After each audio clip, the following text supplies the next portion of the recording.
Aberdeen and for Dunfermline.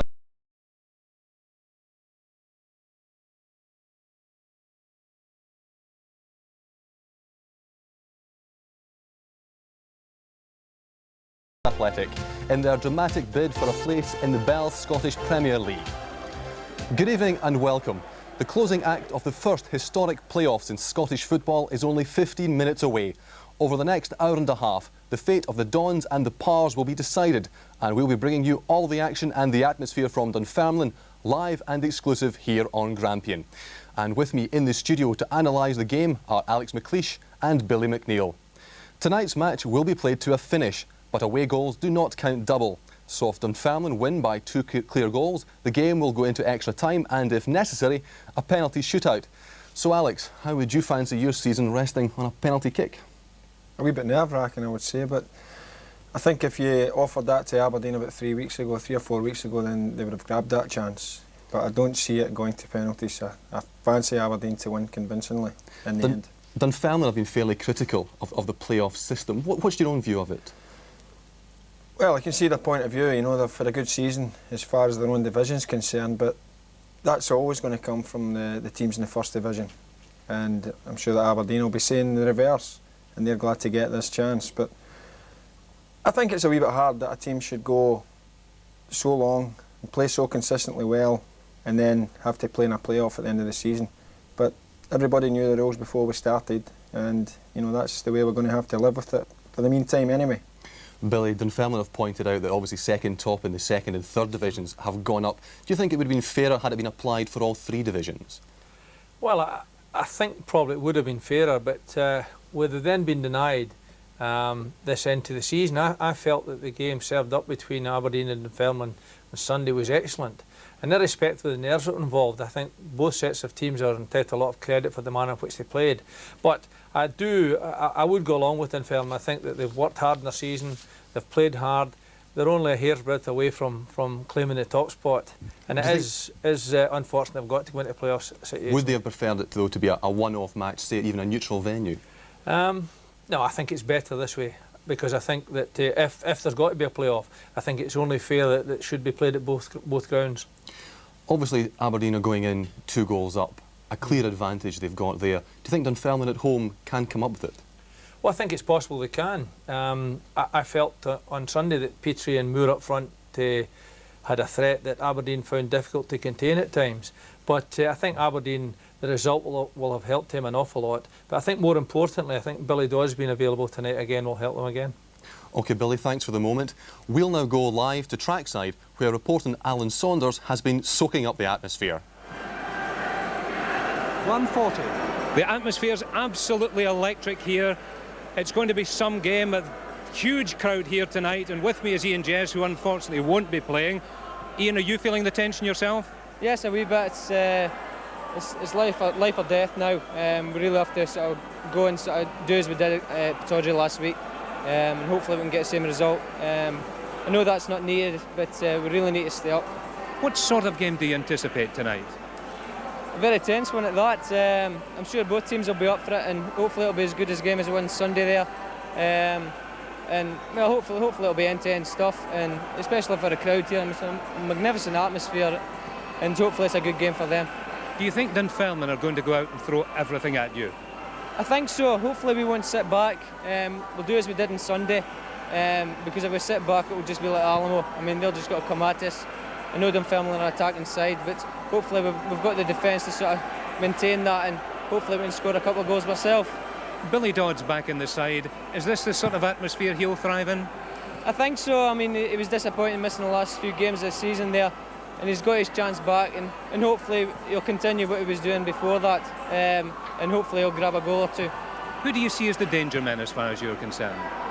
I think McNeill. I was very impressed with him on Sunday. It's the first time I've seen him play. I've heard a lot about him. He did really well in the game. We'll have to watch him and the guy Petrie as well, I think. Eoin, let's hope it's a super game. OK, thanks. Back to Craig in the studio. Thanks, Alan. Well, since the clash at Pittodrie on Sunday, both sets of fans have been buzzing with anticipation, eager for this decider at East End Park. Despite the 2-goal difference in Aberdeen's favour, in football parlance, there's still everything to play for. Cup final here 3-1 on Sunday has left the bookies in no doubt of the overall outcome. They're not taking bets on Aberdeen winning through. But for the first hour, there was little to choose between them. Stephen Glass's curling free kick, the only difference at half-time. But shortly after the break, Craig Robertson scored against his old club, and didn't he enjoy it to equalise. After the match, Duncan Shearer confessed to feeling physically and emotionally drained. During it, he scored 2 goals, the first from a cross from Stuart McKimmie. McKimmie was then involved at the other end. Moore went tumbling, but referee Les Mottram saw nothing wrong, despite Dunfermline protestations. They also complained about Aberdeen's third, arguing Shearer was offside from Brian Irvin's pass. There was no flag. It finished 3-1, but Roy Aitken's insisting the job's only half done. Well, I haven't changed my game plan since I've taken over. I mean, obviously, you make little adjustments here and there, depending on the personnel you've got available. But as far as I'm concerned, we'll be taking the game to Dunfermline. If they've got to come out and score goals, and which they've got to do, then great. It gives us more space. It gives our strikers more space to maybe get more chances at goal. But as far as we're concerned, we'll be going about it the same way as we have done recently. Some of the 6,500 Aberdeen fans making the trip to Dunfermline left from Pittodrie this afternoon in a fleet of 8 buses provided by the club. Their feelings were naturally optimistic, but around East End Park, feelings are naturally rather different. Yes, I think they could do it. If they get an early goal and they get the crowd behind them, I think they might be able to do it. It's been done before. If you go way back long after the Valencia game, was it 6-1 we came back, or a figure like that? So I don't think it's impossible. The simple fact Dunfermline are in the playoffs at all is regarded bitterly by everyone at East End Park. Having finished second, they believe they should already be up and Aberdeen down. Bert Payton points out second top in the second and third divisions have already been promoted. I don't think we should be in a playoff anyway. I think it's a disgrace when two games decide your league. I mean, the league's decided over the whole season. It's not decided with 2 games at the end of it. But the league setup won't be changed, for the moment at least. Tonight, Dunfermline must rely on scoring 3 more goals than the Dons to get into the Premier League. Well, Alec, do you think Dunfermline can get the goals tonight? I don't think so. Quite honestly, I feel that Aberdeen will be too strong for them. They seem to have got a bit between the teeth in the last 5 or 6 weeks. And they've finished the season really on a high, and I just can't see any way Aberdeen will lose this match tonight. I think Dunfermline, as far as strikers are concerned, they're missing Hamish French. Petrie, I don't think, has scored in around 20 games. And Alan Moore is more a busy type player who's not, 15, 20 goal a season man. He'll pitch in with the odd goal, but I feel that they're a wee bit short up front, and I just can't see past Aberdeen. Craig Robertson, Billy, had quite a defensive role on Sunday. Fair enough, he got the goal. But do you think they'll be tempted to push him more up front and support the front players? I think they'll be tempted, but I think it'll be a problem to them because they don't have a lot of pace at the back. Norrie McCarthy has been an excellent servant to them, but he's starting to show the signs of all that service. And I think they'll be worried, particularly with, I feel, with Dodds' pace up front. I think that really upset them. Aberdeen played well on Sunday, but didn't quite get balls in behind, other than Shearer's goal, of course. But I think tonight with Dodds up there, he'll be prepared to make those runs in behind, and I think that could cause real alarm bells for Dunfermline. Do you think, though, Aberdeen may be tempted to sit in? They've got the 2-goal lead, why not just sit on it and play with it?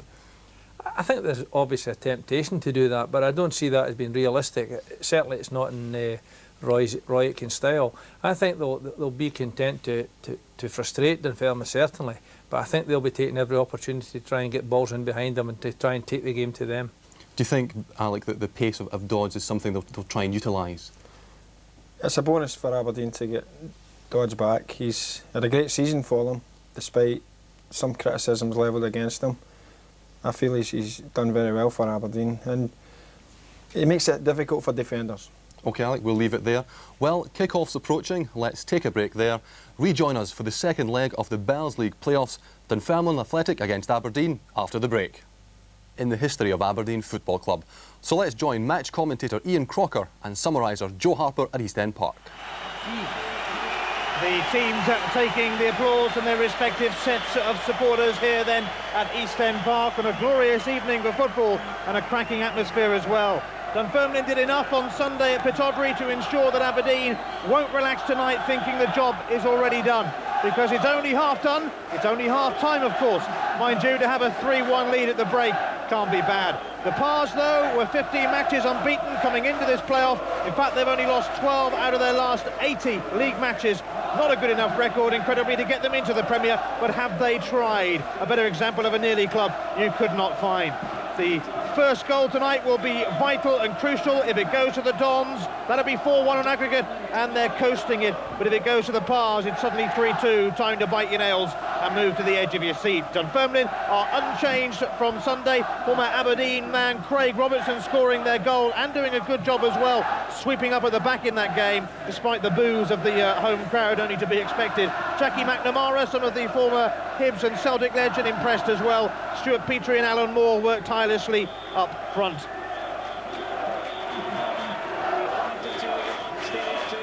Aberdeen have Billy Dodds back from a ban tonight.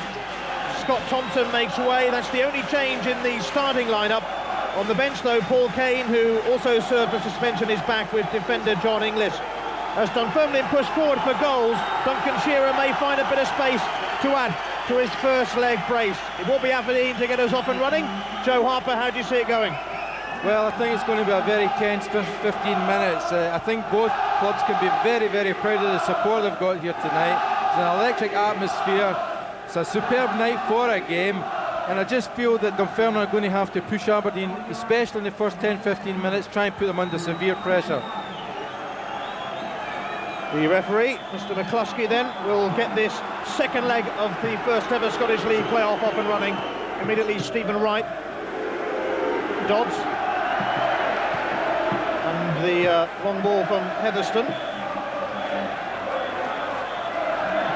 Dunfermline are clear in what they have to do this evening. They're going to go for goals right from the start, and that just might allow a bit of space up front for Aberdeen. McCarthy's clearance, McCulloch now. Flipped forward by Heatherstone, and the back pass by McCarthy. Not the most comfortable of back passes, but it was safe in the end. Irvin's header, outstanding on Sunday he was, Brian Irvin. Here's McCulloch though. And now Alan Moore. Bustling across to deny him was Gary Smith. Gary Smith, who's getting married next month. His teammate Stephen Wright, of course, got hitched on Saturday just before the first leg at Pittodrie. Some early defending then for Aberdeen, and it's Snelders who elects to use his fist. Heatherstone and Stephen Wright's clearance. Shearer looking for Joe Miller. Covering though was Jackie McNamara, who was certainly impressed in the first game at Pittodrie, the number 2 for Dunfermline. Now what can Aberdeen do in the opening stages? Stephen Glass, who scored the opening goal on Sunday, wasn't going to score with that effort. I think it's fair to say how imperative the first goal is going to be tonight. And you know, if you get the scenario with Dunfermline scoring the first goal, I think we're going to be in for a really electric game. I think Aberdeen would feel the pressure more than they would, whereas if Aberdeen were to get that first all-important goal, then we would virtually finish the tie as a spectacle. So, you know, hence the reason you can see how much Dunfermline are putting into the first few minutes of this game. And here's Craig Robertson, perhaps Dunfermline's man of the match in the first leg. Spent 3 years at Aberdeen. Alan Moore is fouled, and Dunfermline will get a chance to pump a free kick in. Yeah, I mean, that's really a silly free kick to give away at this stage of the game. Alan Moore's got his back to play. He's not going anywhere, and Gary Smith comes in and shoves him.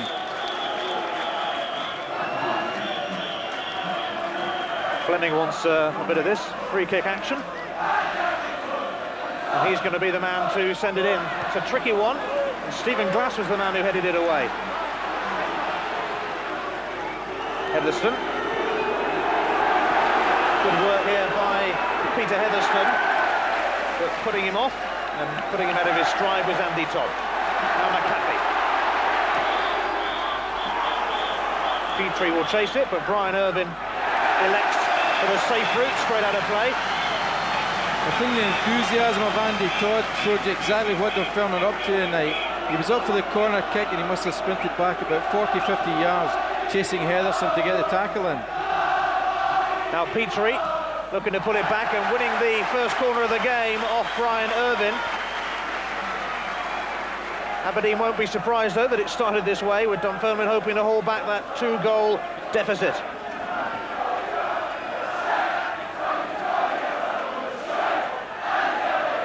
They all wait for the corner. Saunders was being impeded, and Aberdeen will be grateful for a little bit of breathing space near the start. I feel as far as the first game is concerned, Ian, Craig Robertson's going to be the vital man again tonight. In the first game he tended to play beside the two centre-backs, playing as a sweeper coming forward and a sweeper going behind them. Tonight I feel that he's got to push forward into midfield and try and go a 4-4-2 formation, because Aberdeen set up tonight is a 4-4-2 formation, so they've got to try and match them in midfield, if anything. Alan Moore, the man down injured, and you can see why, as he was caught in that melee. Alan Moore, who actually seemed to record in the first leg, had a bit of a disagreement with an advertising hoarding. He's already in the wars in the opening minutes. Also the man who was involved in the much talked about penalty incident when brought down by Stuart McKinley, penalty which wasn't given, which might have changed things considerably. Andy Todd beating Shearer. Paul Smith. And Alan Moore won't get there before it dribbles out of play.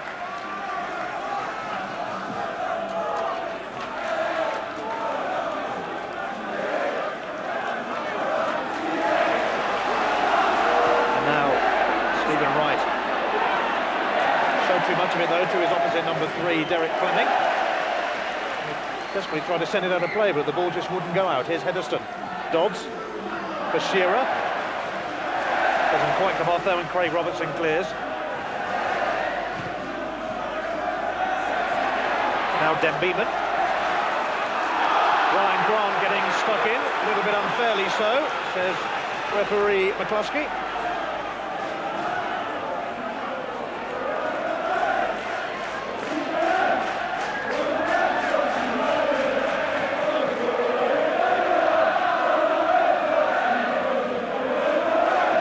Smith then to pump this free kick into the danger zone. And Saunders waited for it to bounce and then collected it quite comfortably.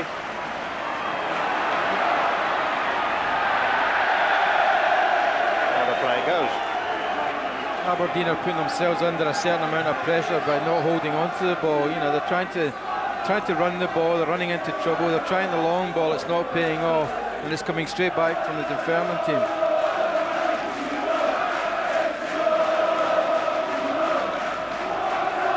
Sun still shining across East End Park on a beautiful evening. Is it going to be beautiful for Aberdeen? Are they going to keep their place in Scottish football's top flight? Never been relegated in their 92-year history. Dunfermline, though, will insist it's about time they had a chance, having come so close, so often the nearly team. Now Todd has come up again for the long throw from Dunfermline, and Todd looking to get a connection, but Irvine got there first. Billy Dodds back from a suspension. First games he missed this season. Man who's tasted relegation with St Johnstone and with Dundee.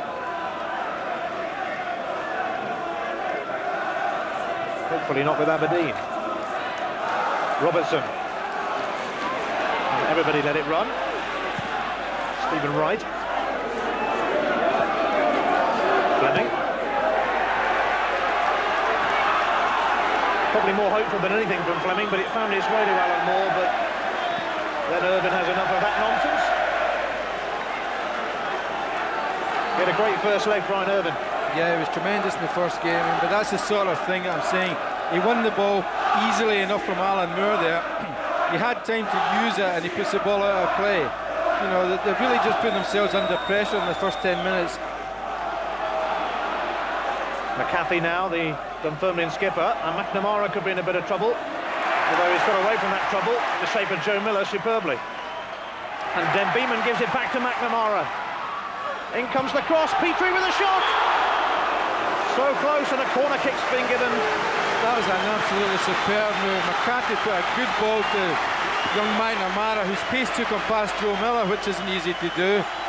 He went and got a return ball from Petrie, crossed the ball in low, great shot, and it just went screaming past the post. Actually got a deflection for the corner.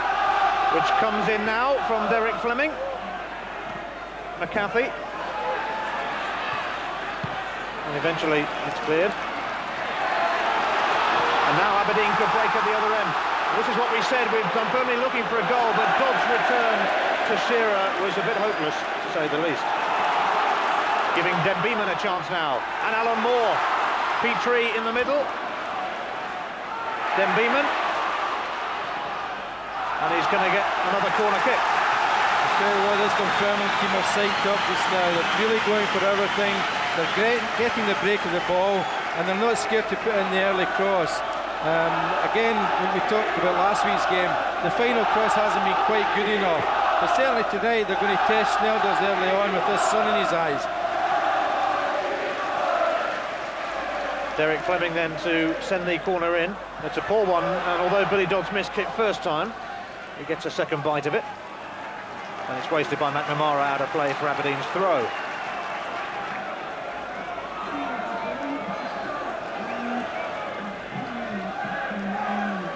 Does he start then for Aberdeen?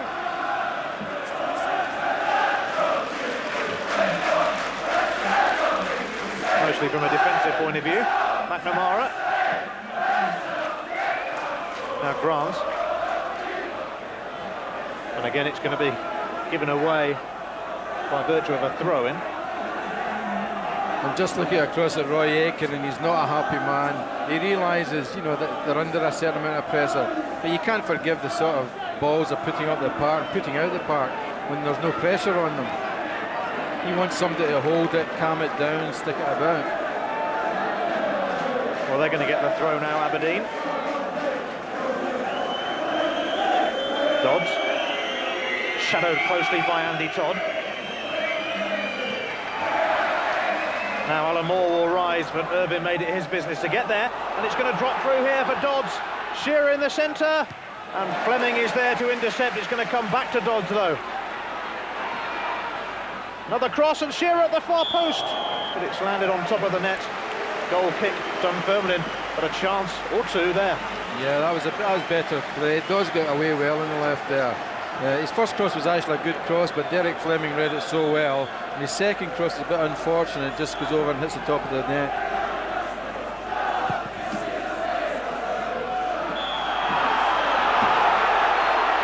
Dunfermline 0, Aberdeen 0, 3-1 to the Dons on aggregate still. Away goals don't come into it, of course. Scores a level, will have extra time.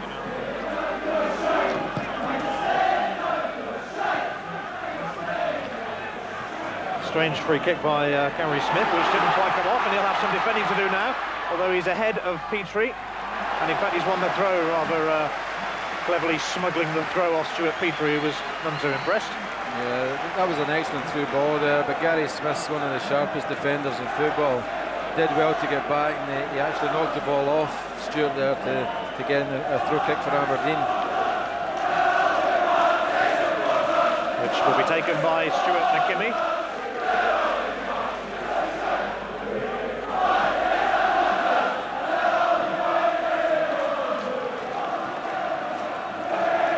Sent out of play by Petrie, giving Aberdeen another throw, which will be taken again by McKimmie then. McCarthy's header. Joe Miller to take the throw. Looking for the quick one to put Dodds away. Shadowed by Todd as usual. He's able to get the cross in. To no great avail. Brian Irvin will send it back to Snelders.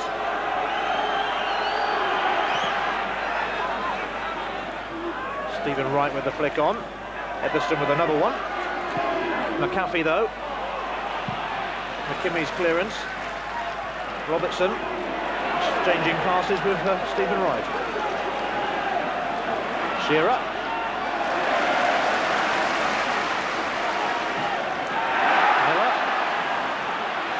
Surviving the challenges, and then not doing an awful lot with it. Derek Fleming. One goal for him this season, direct from one of those corners that he takes. McCulloch. McNamara.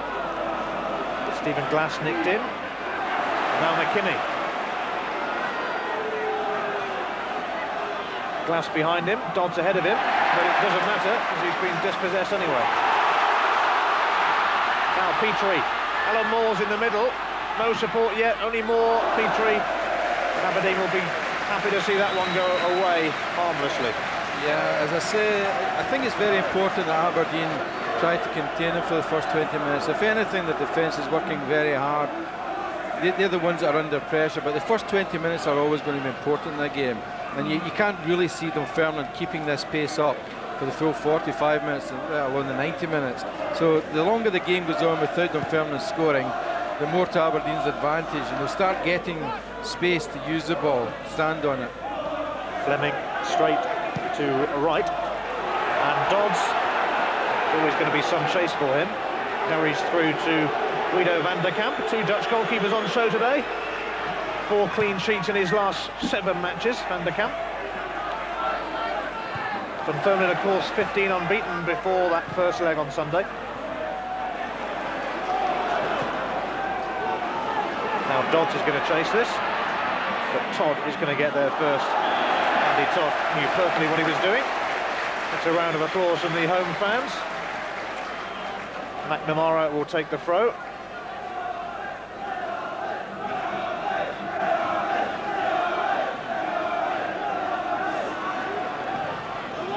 Now that's aimed towards Shearer, but McCarthy wins it. Grant rising with Robertson. Now Grant. Now what can Miller do? Good central comes in from McNamara. Skims off Petrie's head, but Brian Irvin is there to clatter it out of play for the throw.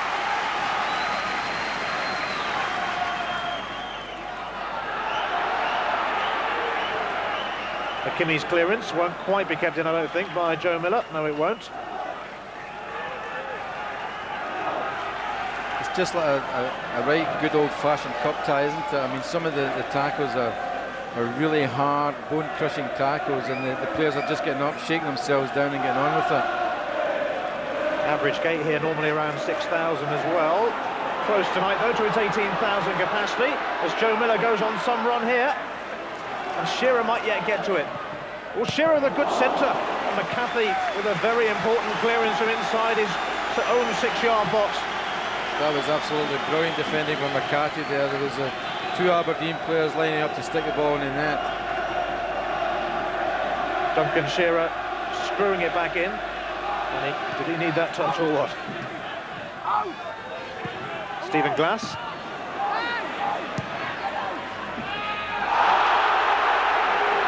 Concedes the free kick. That doesn't do much for his popularity rating amongst the home fans at East End Park. I think it maybe just as well they changed referees for tonight, because if you'd seen what happened on Sunday as well, the battle between these two, that might have been a booking very, very early. Well, round 1 to Brian Irvin as far as the challenge goes, although he also got a warning from the ref. Stuart Petrie, big lad, will get up and get on with it. And might just aim to get him back, dare I suggest. Here's Alan Moore. Got the cross in. Petrie couldn't get the header in, though. McNamara. Still 0-0, Robertson.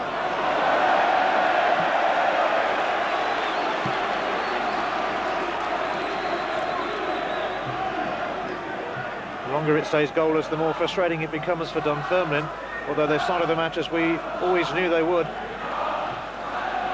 going for goals.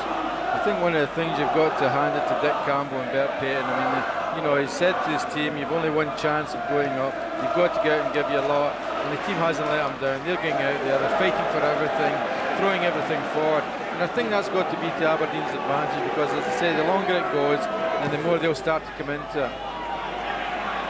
It's going to carry through to Theo Snelders. Returned 3 matches ago after a 7-week absence with a fractured bone in his foot. 31-year-old Dutchman. Dodds and Todd both missed it. McCarthy.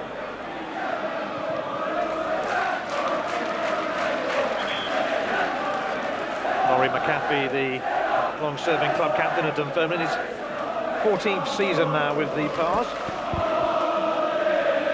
Dodds, back from a 2-match ban. Miller. Fleming's clearing header. Brian Irving made a bit of a mess of that one, but Stephen Wright's on hand, although that'll go through to Van der Kamp. They just cannot hang on to the ball for any great length of time at the moment, Aberdeen, in terms of possession. But it's still Dunfermline 0, Aberdeen 0, 3-1 to the Dons on aggregate. Now Smith.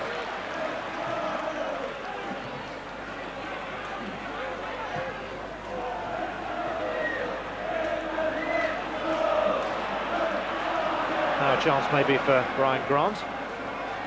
Given away though by Miller. Then Beeman. Neat stuff as well. And not a bad pass to Craig Robertson again. Brian Irving blocked the shot. It'll be a corner kick, but Craig Robertson, who scored, of course, at Pittodrie against his former club, threatened to do so again. Yeah, then Beeman beat his man brilliantly and stuck through a great ball. And that's where Craig Robertson's really good, making these runs into the box from a blind position. He was very unlucky. 8 goals so far this season for Robertson as McNamara's centre comes in. That's Craig Robertson's best for around about 7 seasons. In fact, he's got 5 in the last 7 games. And now Den Beeman's in a bit of space. Just kept it in play, and it's not quite going to go behind. Irvin on hand to clear. Smith, Miller. And again, possession is given away ridiculously. Paul Smith. Petrie setting up Den Beeman. Alan Moore trying to get the shot in, and that's going to be yet another corner kick to Dunfermline. Yeah, I think if I was Roy Aitken, I wouldn't be too happy with the performance of my players just now. There's no one willing to take a bit of responsibility, hold on to the ball, take the pace out of the game, play it into space, play it behind the fullbacks and let the forwards chase it and hold the ball up for a while.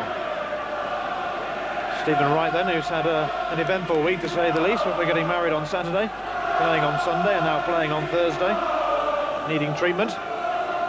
The Aberdeen fans in good voice, but knowing at the moment that their team are up against it. Derek Fleming scored from a corner against Dundee this season. His only goal. He's not going to score with that one, but it was a vicious in-swinger. Robertson has presented it to Billy Dodds. Dodds to Miller. Grant. And McCulloch was covering, having seen most of the defence go up for that corner.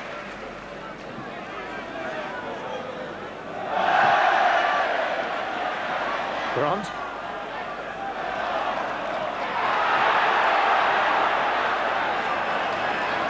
And the whole stand disagrees with the linesman's verdict, but it's Aberdeen's throw. Free kick.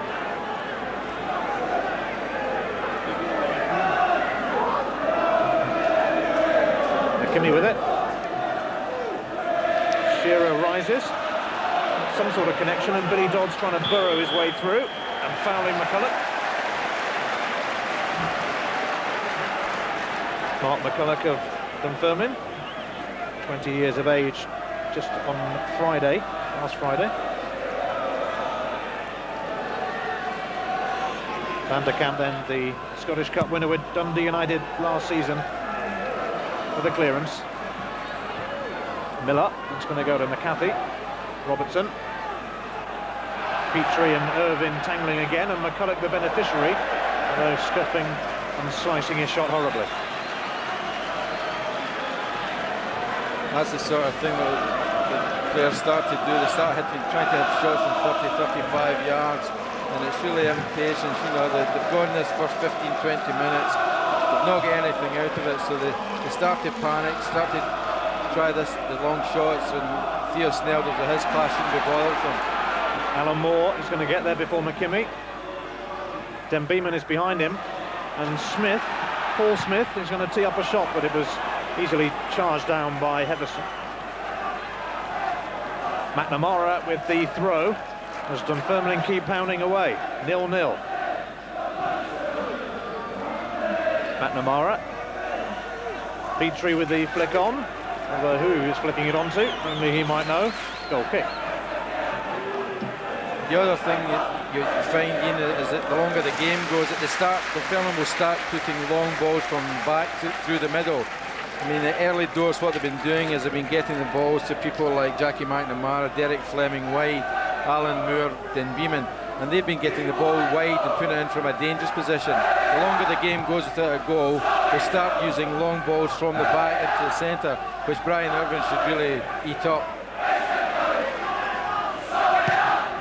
Joe Harper in the commentary box tonight at East End Park. And an offside flag goes up, giving Dunfermline a free kick. And Derek Fleming is going to be the man to take it. Player of the Year for the club this season. His first season, actually, as a full-time professional after joining from Meadowbank Thistle. The flick on finds Alan Moore. Aberdeen claimed desperately for handball, not given. And the cross was a wicked one, but Snelders has it. Yeah, Alan Moore actually took that very, very well. There was a shout for a free kick, but I think the referee indicated it was his chest he'd taken it with. He turned very, very well and put in a dangerous low ball. The ground's actually quite lively, which is making good passing and good football hard. Now, the referee played an advantage there because Dunfermline were offside, but they quickly won it back anyway. Dunfermline 0, Aberdeen 0, 25 minutes gone at East End Park in the evening sunshine.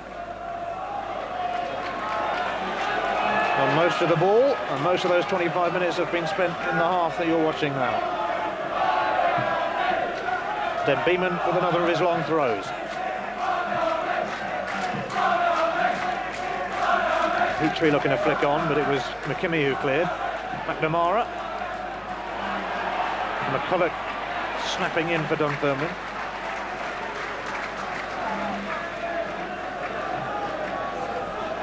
Certainly in the first 25 minutes, Dunfermline have been hungrier and wanting to win the balls. They're winning the 50-50 tackles as far as the first 20 minutes have gone, 25 minutes.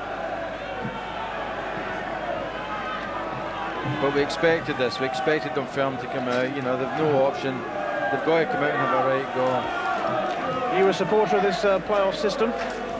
I think it's unfair. No, I'm a supporter of a much bigger league, and I think there's certainly room, and we've seen it in the two games so far, there's certainly room for teams like Dunfermline, Athletic, Wraith Rovers, Airdrie, you know, there's Dundee United now. So, I mean, I don't agree with the playoff. I would rather see a league of 16, because I think we've got enough good first full-time teams to do us justice now.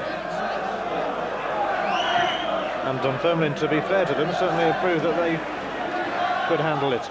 Here's Miller on the other side. He definitely handballed it there. And never a good idea to do it right in front of the linesman. He was a couple of yards away. Yeah, I think that was a bit of a harsh decision. I don't think there's any means of the imagination that Joe Miller tried to handle the ball. The ball bounced awkwardly and just hit his hand. McCulloch winning the header. Robertson goes up with Grant. Wright has enough of that. The up and under.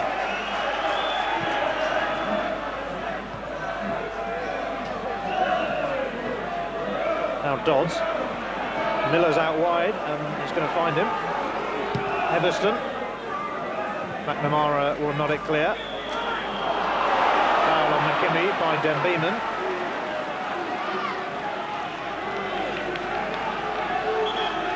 Stuart McKimmie then.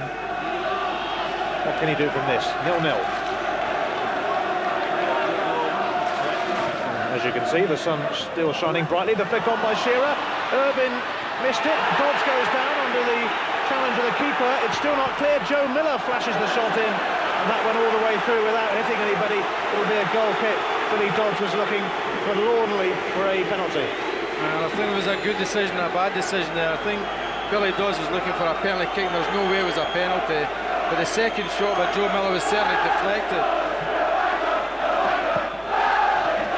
Goal kick was given. Billy Dodds not given the penalty though. Heatherston, and the offside flag is up.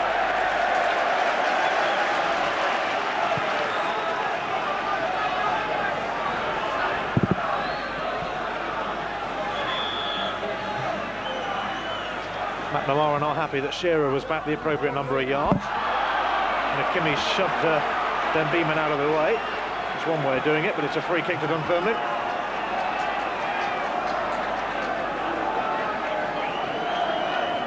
Paul Smith.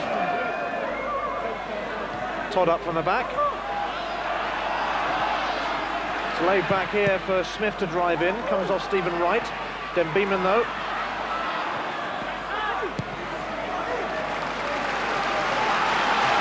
Still Dunfermline pound away, but still with no success yet. 0-0. Brian Irvine sorting things out at the back. Now Dodds on his own at the moment, although Heatherstone is making a very good run.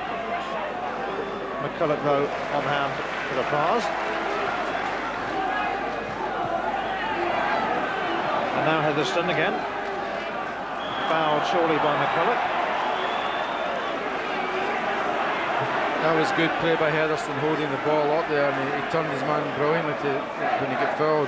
But I see Drew Jarvie and Roy are shouting at the rest of the Aberdeen players for not going and helping him, not going to back him up, give him a couple of options. He had no option but to hold on to the ball in a situation like that. Peter Heatherstone hoping to avoid relegation for the second season running, having experienced it with Rafe last year. Nothing comes of the free kick, and McKimmie wins another one for Aberdeen.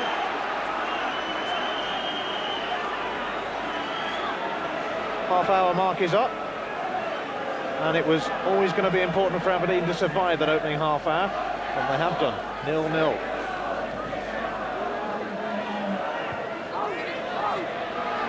McAfee's clearance. Heatherstone. Grant. He'll need help, and he's got it from Miller. He whips it in. Brian Irvine has stayed up. Dodds totally unmarked if it would drop to him. Unfortunately, from a Dunfermline point of view, it didn't. But unfortunately for Aberdeen, because nobody had picked Dodds up there in the goal-poaching position.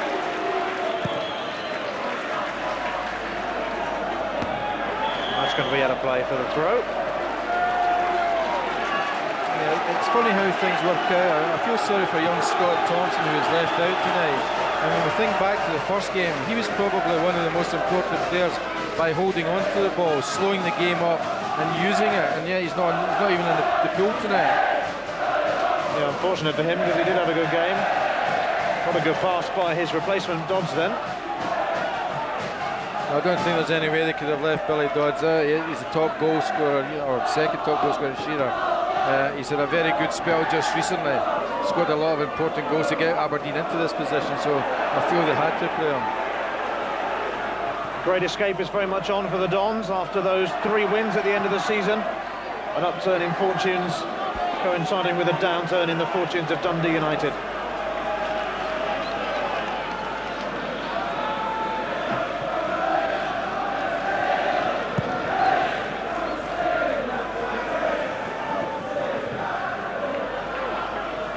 Robertson.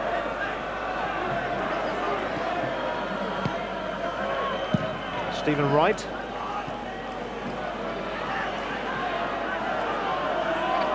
Stephen Glass now. And Dodds has sprung the offside trap here. Billy Dodds, and he's got Miller to his right. Billy Dodds goes for goal himself. Fantastic stop that by Guido van der Kamp, because that could well have been heading into the roof of the net. Yeah, that was an excellent move. A very, very good ball with Stephen Glass. He reversed the ball. Billy Dodds made a great run across, and then there's no way he was offside. Unfortunately, the ball wouldn't come down quickly enough for him to get past the defender, but an excellent shot and a very, very good save. In comes the corner kick, Brian Grant and Billy Dodds, but the whistle has gone and that will not count. It's a free kick to Dunfermline. Yeah, Mr. McCulloch gave a free kick for the challenge at the header. It wasn't the fact that Dodds was offside, it was the challenge. Van der Kamp then. Forced into a fine save, Irvine.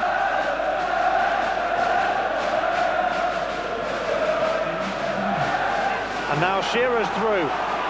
Shearer's got the legs here, Duncan Shearer, but in comes the tackle from Andy Todd. Referee says get on with it, nothing given, and Duncan Shearer wasn't really looking for anything anyway. No, I think full marks to Duncan Shearer there. He didn't claim for a free kick. I think it was a good tackle. You know, if it was anything else, the referee would have had to send McCarthy off there. Dodds, Brian Grant.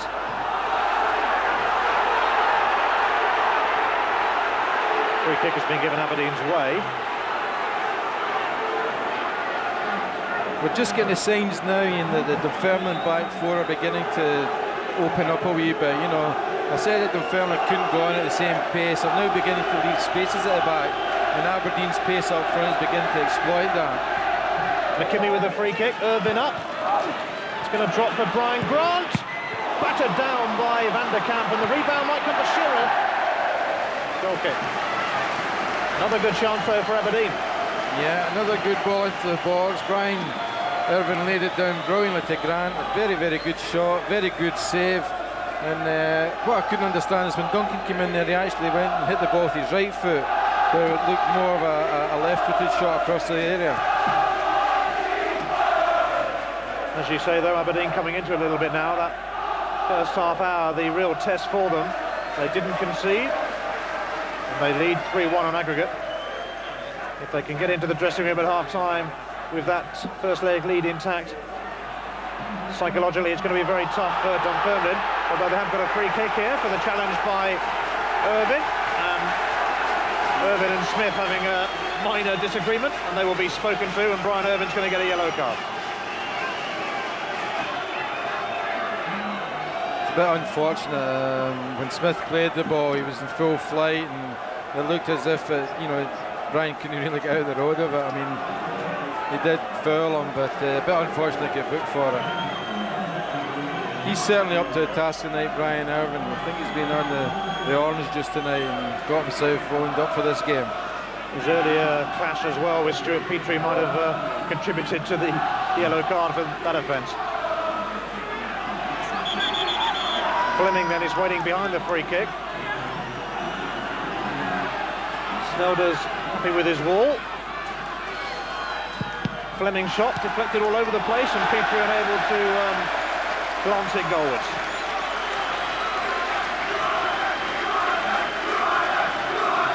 Yeah, another good free kick, obviously straight from the training ground. They've obviously been working on that. Shot looks as if it was going in, it was well blocked, and then a first time shot by Petrie.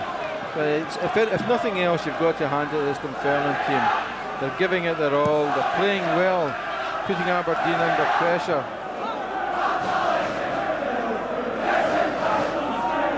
Irvin, Featherstone, Shearer, and Joe Miller's away now, and he's away from Fleming. To the outside of his boot, that one went in, but brilliantly headed back to the keeper by Paul Smith. I would question the brilliance in that, you know. I think he tried to clear it, but it just went straight back to the keeper. That's not what he'll say. And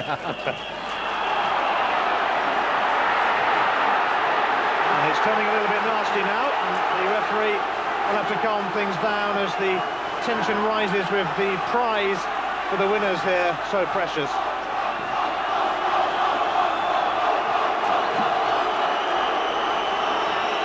Smith involved.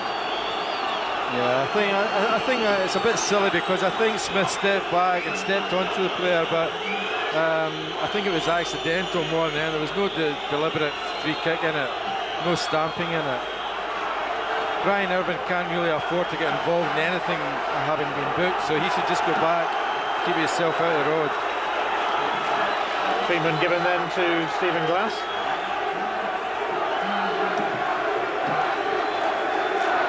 The other thing was that the referee was right on the spot, and so he saw everything went on, but I don't think there was any malice in it.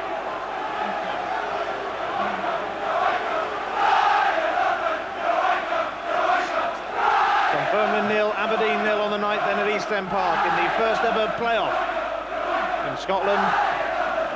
The Dons 3-1 up from the first leg at Pittodrie. And how vital it was for them to have the cushion of those 2 goals. Duncan Shearer's superb late strike bringing much relief. 2-1 would have been far from comfortable here. We've seen what Dunfermline can do. We saw it on Sunday and we've seen it again tonight. Guido van der Kamp, though, has been called into action himself to batter down a couple of efforts.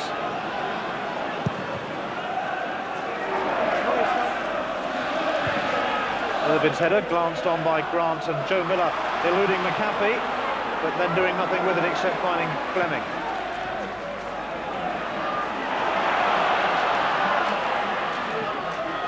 Kimmy lets it run for his throw.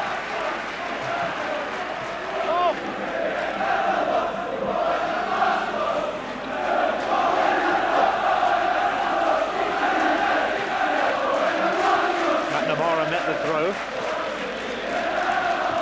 McAfee going to drop for Heatherstone.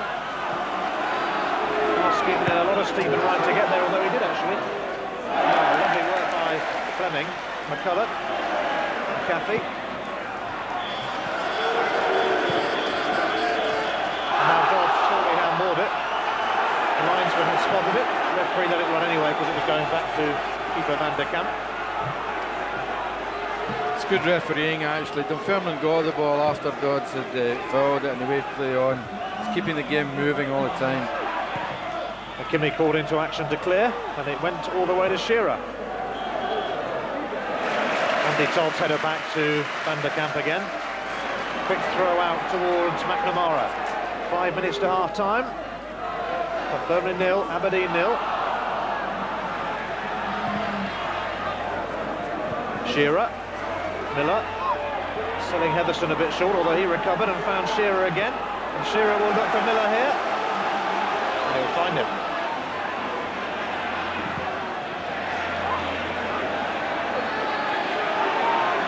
Miller and Fleming having some tussle here.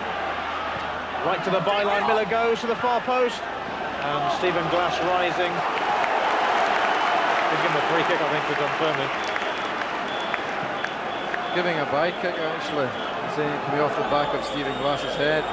Again, that was good play by Heatherstone, Shearer and Miller. And a very, very good cross from the byline. Irvin. Trying to get there again, but failing on that occasion. And Alan Moore will pick out McNamara, who couldn't keep it in play there.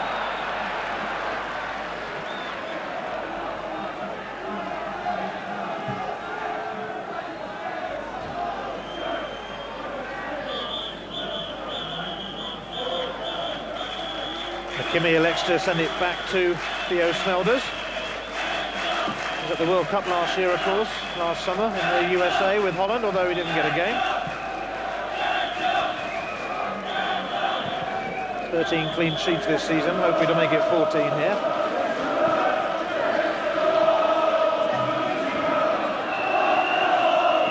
Heatherstone, Dodds. Stephen Glass looking to return it to Dodds, but it was never going to find its way through the Dunfermline defence or through Norrie McAfee.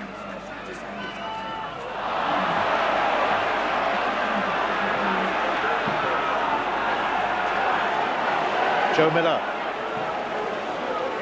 Wright's joining him down that flank. But McCulloch spotted what he was up to. Miller's throw. And Miller allowed to take it back from Grant. Wright finding himself in a bit of space and creating a little bit more. McAfee's header might fall for Grant on the volley. Over the bar. I think a testament to this game is how quickly the first half has gone because it's been such a good game.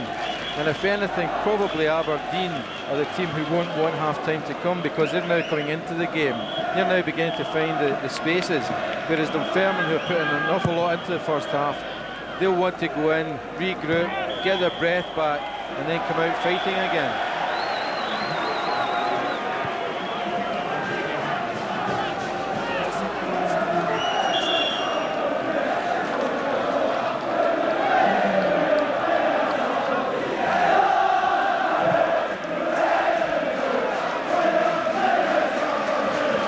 So Aberdeen nearly held out for the first half, much of which they've been under pressure for. Strange free kick that. Grant, though, will try and make the best of it. Heatherstone. Shadowed by McNamara, but losing him. Heatherstone, Irvin's calling for it in the middle. It's going to come to Miller. Miller trying to be a bit too fancying, hoping that the ball was going to drop. It wouldn't drop for him. The pace this game's been going at, there's no way that you're going to get that amount of room in the box.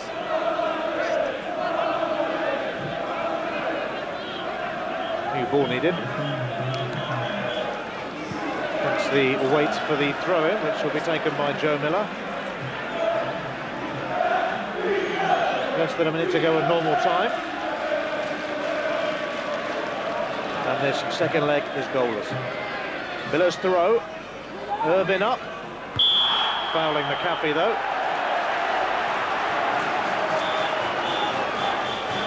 Irvin already yellow carded in this game as well, so he'll have to be careful in the second half. Once more, it's a silly foul to give away. I mean, you've got them under pressure. Just go up for the challenge. If they're going to win the ball, let them knock it out. You've got players coming onto the ball. But you never gave a free kick there, away there. In Not that a position. lot. I wasn't into the high balls. Alan Moore. McNamara. Stephen Wright with some sort of clearance. Brian Grant. Robertson, though, winning it back. And then Beeman putting McNamara away. Saunders will be happy that that's going to drop away from his goal as Paul Smith came in with the header.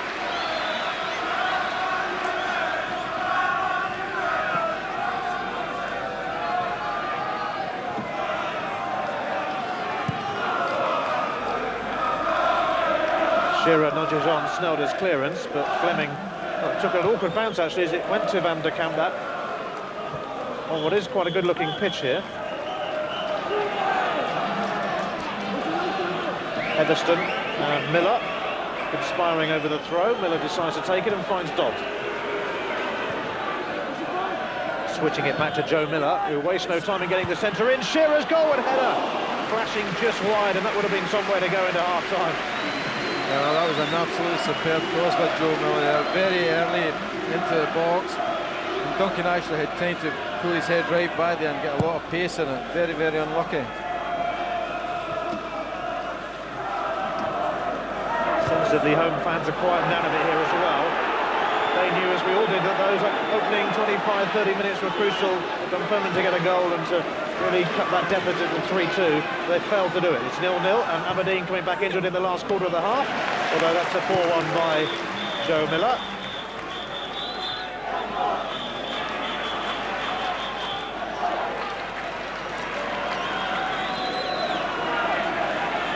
From one keeper to the other.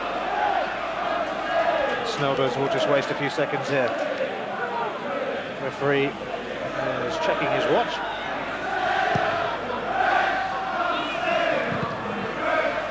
Andy Todd with the up and under, though, which Petrie will chase, and Irvin. And those two have had some tussle over the two legs, and Petrie is going to win the throw, which McCulloch will take.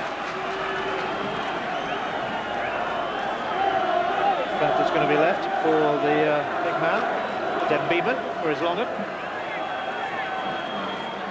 He's disappeared now. He's gone back to about row 10, I think, for this. Den Beeman. Brian Grant happy to head it behind as everybody held their breath for a moment. There's a lot of arguing going on in that Aberdeen defence just now. People not going to attack the ball. Tense moments, the half just coming up to an end. An injury time, and Derek Fleming curling these corners in as well. Headed away by Stephen Glass. Robertson, though, will pump it back. And the referee, and the flag is up, it'll be a free kick.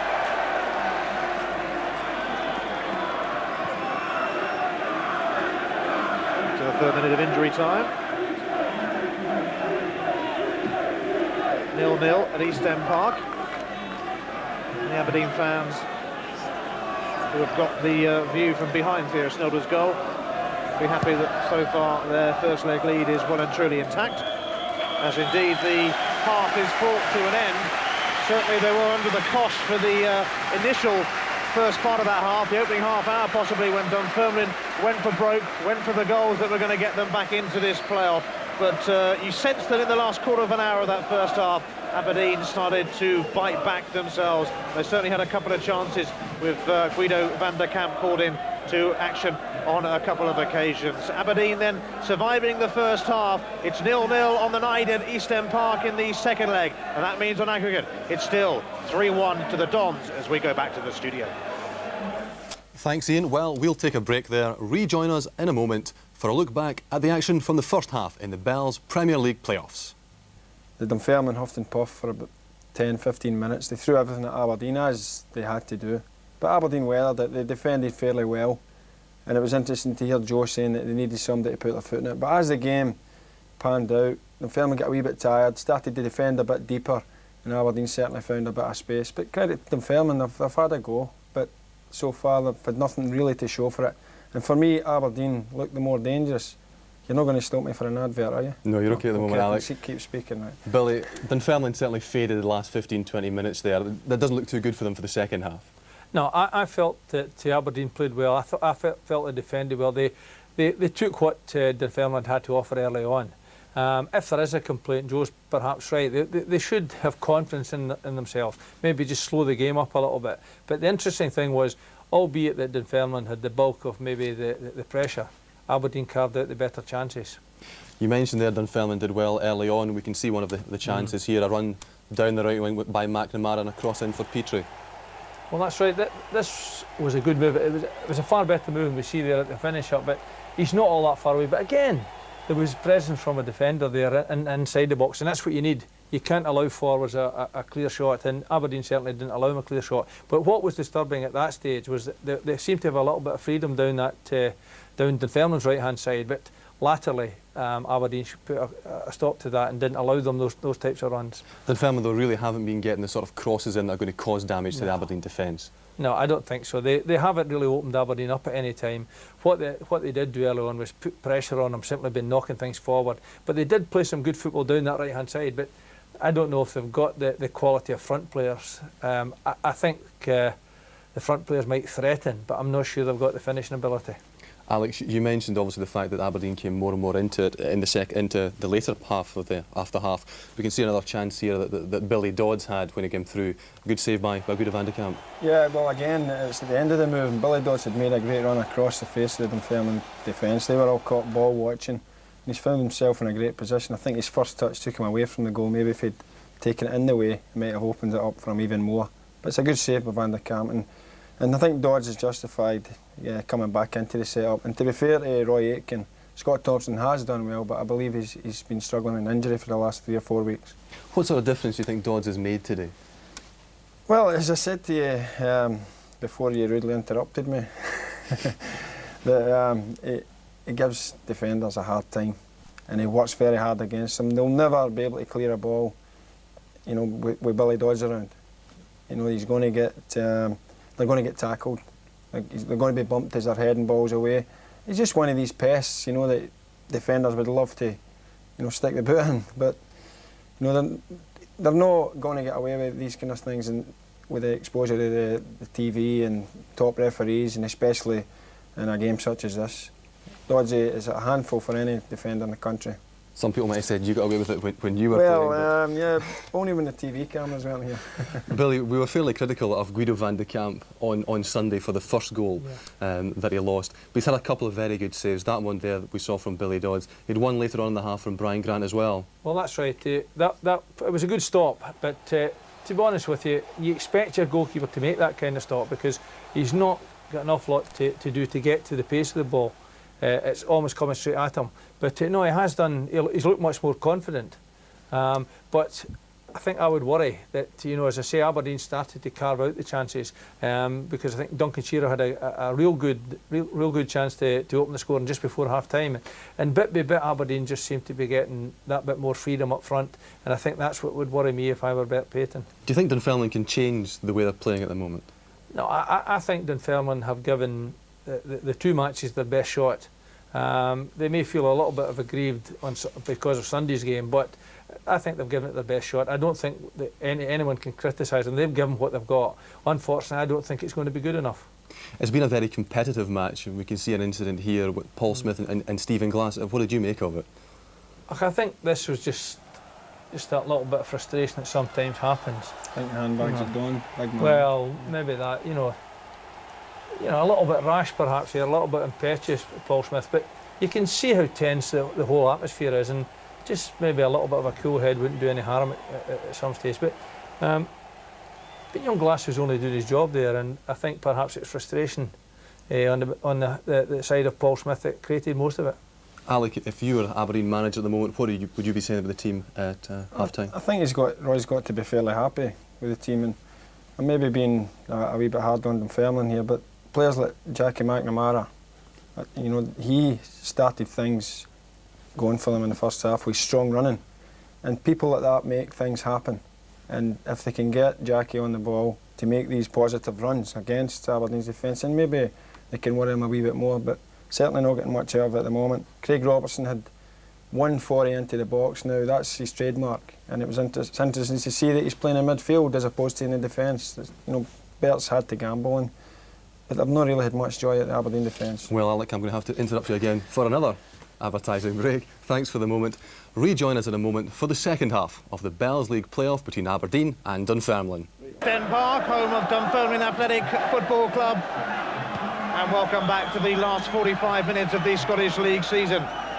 Unless, of course, there's a little matter of extra time. Question is, I suppose, after the break, who will the momentum be lost on? Because Aberdeen were coming back into it, Joe, weren't they, a little bit? Yeah, I think they were the team that wouldn't have wanted half-time to come. They were beginning to open up the Dunfermline defence. Bert Pear and Dick Cameron have got the Dunfermline boys in there, calmed them down, got their breather and psyched them up for the second half. Aberdeen will probably go out, try and contain again. They don't have to go chasing the game, they've got 2 goals in hand. So they'll want to take the sting out of the game again, and then hopefully in the last 10-15 minutes get a breakthrough. Stephen Wright with the long ball, which Duncan Shearer's going to get on the end of. And Shearer letting fly just in front of his injured teammate Billy Dodds, who will need some treatment. Yeah, I think Billy got a bad one there. He seemed to get kicked in the throat. But the referee again played the advantage role. Duncan had the ball and an excellent volley which just dipped over the bar. I say, you know, you asked me a question earlier, Ian, do I agree with these playoffs? I'll say one thing about them. I don't think Dunfermline's seen a crowd like this for many a year, and really full marks to both sets of fans because they've been really up to it. They're getting their teams psyched up, and it's been a tremendous atmosphere right from the outset. This is how Billy Dodds was injured. Yes, he took a kick rather horribly there. Still getting treatment. On the bench they have Paul Kane, back from a ban, like Billy Dodds in fact, and John English, the defender.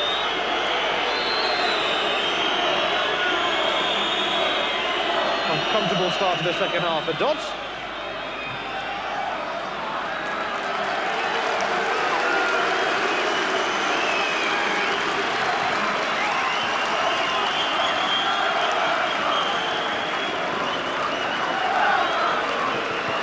Too important a game to let a small kick in the tummy put you off. Get up, shake yourself down and get on with it. Van der Kamp then with the clearance. Smith went for the flick on, but Stephen Glass has got outside of him. Shearer, but he's won the throw anyway, which McKinney will take. Longest serving player of the club, having joined from Dundee in December 1983. Over 400 appearances now for Aberdeen.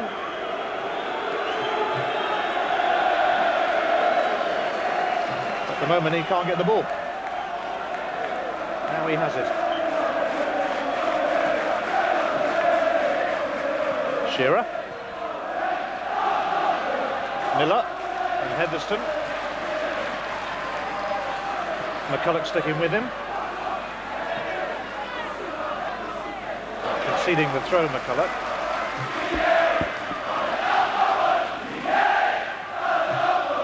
Just 20 years of age, Mark McCulloch, and only 20 last Friday.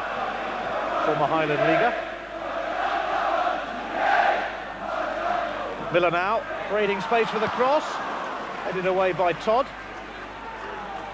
Here's Wright. Heatherstone. Grant. Miller's there as well. Aberdeen will get the throw.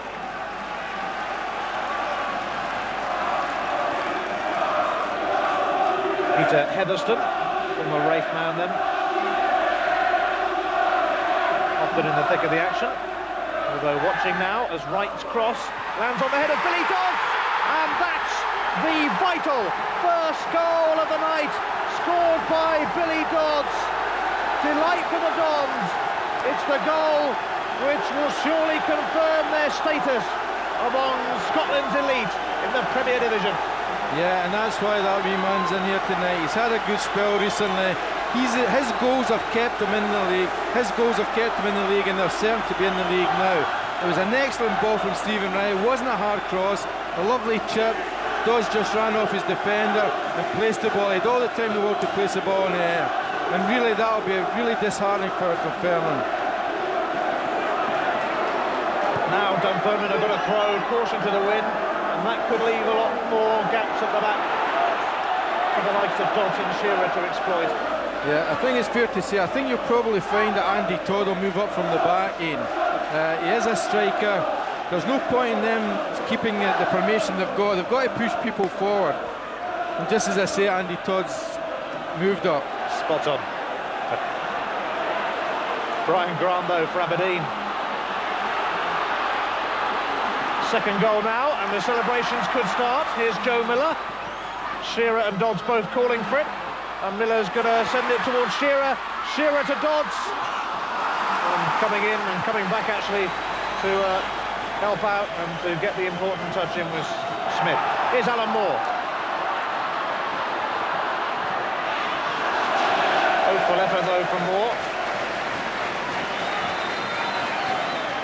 He did well there, but if you go back to that last move by Aberdeen, you see the gaps that are appearing now in the back there. Dunfermline have moved Todd up. They're going to take the gamble. There's no point. They're as well losing 2 or 3 goals tonight and having a right goal than sitting the same formation. Todd's height will also cause the Aberdeen defence a bit of problem. They do have, though, now Dunfermline an enormous task on their hands. 4-1 down on aggregate. And they look set to be the nearly club, yet again, as far as their place in the Premier Division is concerned. Aberdeen, though, frankly, care not. Regardless of what the score is here tonight, I think the Dunfermline people can be proud of their team's performance over the 2 legs. They've given everything. They might just not be good enough yet, but they've given Aberdeen something to think about. They've also given the SFA and the league something to think about changing this crazy system we've got of 10 teams. Who would deny them eventually a place in the Premier Division. Aberdeen, though, looks set to deny them at the moment.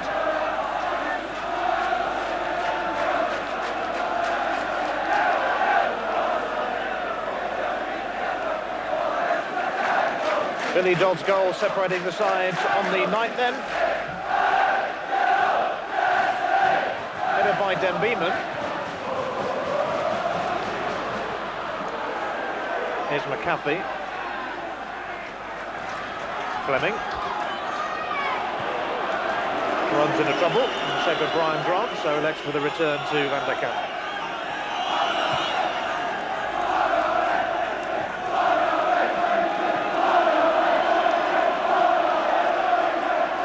Den Beeman. McNamara. Den Beeman again. Cannoned off McKimmie for a throw. And that will mean a long throw from Den Beeman. In it comes, Irvin's clearance. Chance for Andy Todd, it was suddenly whipped in and over. Yeah, that was a good turn for such a big man, and just didn't get over the ball enough. I was speaking to Brian Irvin after the game last Sunday, and he told me a very interesting point. Just recently, I had been giving Billy Dodds a bit of stick because of his lack of scoring, and he obviously had taken heart to it, and the boys played a trick on him and bought him a Joe Harper t-shirt, which are selling in Aberdeen. Now apparently he's worn it in every game since then, and he scored in every game, including tonight. He wears a t-shirt under his jersey. His lucky t-shirt. And it has worked wonders at East End Park. They'll probably burn it after this game though. Now Saunders will come and we'll get to it.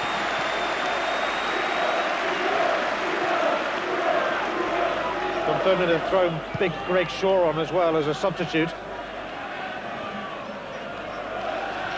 to add height to their attack. And he was the man doing the fouling there on Brian Irvin, who's being urged to get up rather quickly.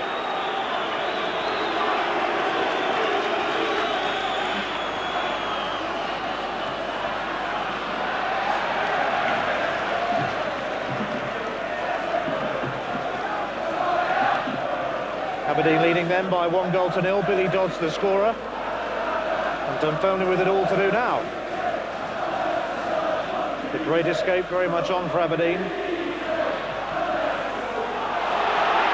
Offside flag is up on that occasion though. Good refereeing again. Dunfermline have actually got playing three at the back now, Ian, and because of that, McCarthy is shouting every time the ball's come out. McCarthy's shouting for him to come out quickly and play the Aberdeen players offside. So far it's working. McCulloch is the man they've taken off to bring Greg Shaw on. Ian Todd and Den Beeman all in the penalty area. Then we'll be hoping to get on the end of a few things now. Maybe a chance for them here. McNamara's shot blocked by Irvin though. And there's Todd skimming the shot wide.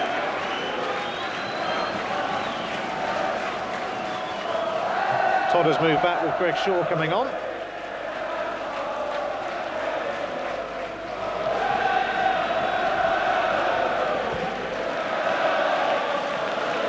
Sighs of relief all round though for Aberdeen at the moment from players and officials and fans alike.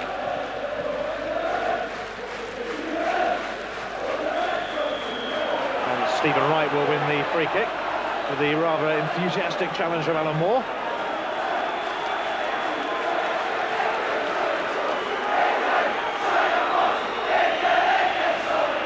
Stephen Wright might need a little bit of treatment as well. Aitken then can look forward seemingly to next season and hope that he can bounce back and that Aberdeen can bounce back.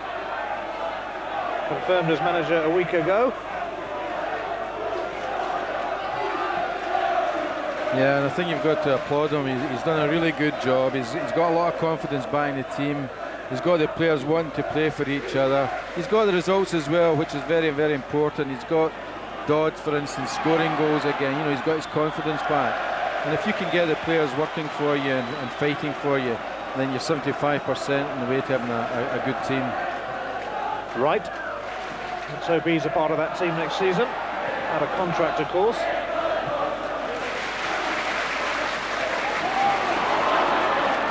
Alan Moore trying to bustle his way through. The result, though, is going to be a throw to Aberdeen.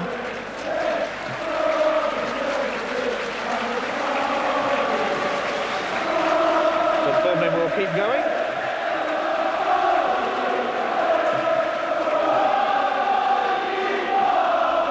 Come on, you Pars is the shout from the crowd.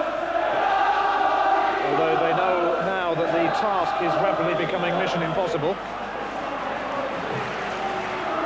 Aberdeen have got a free kick.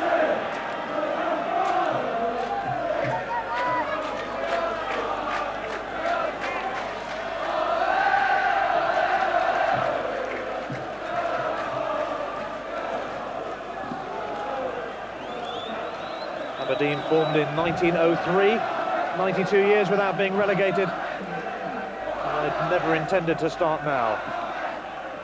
However bleak it once looked. Here's McKimmie. Dodds, scorer, the only goal of the night so far. Andy Todd flips it out of play. Well, he knows what it's like to be relegated, as Billy Dodds, having experienced it with St Johnstone and Dundee. He's not going to go through it again as the header from Shaw lands back in the arms of his own keeper.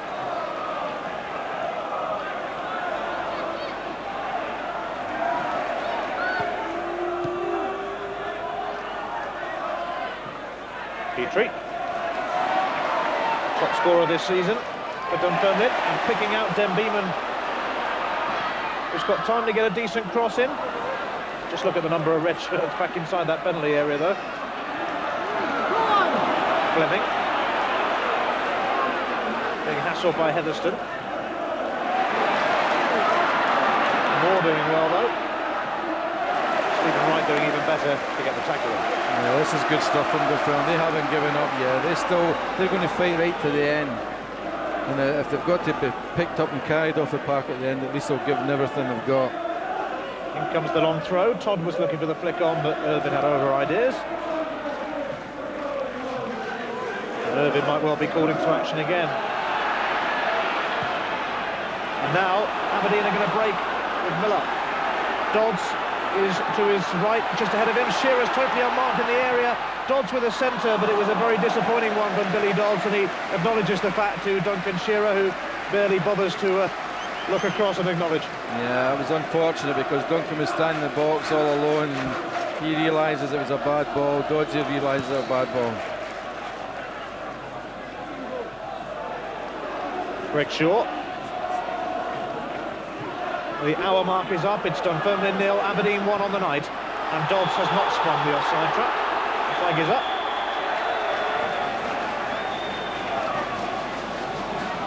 Returning from a 2-match ban tonight, and returning with great effect then, Scott Thompson, although unlucky to make way.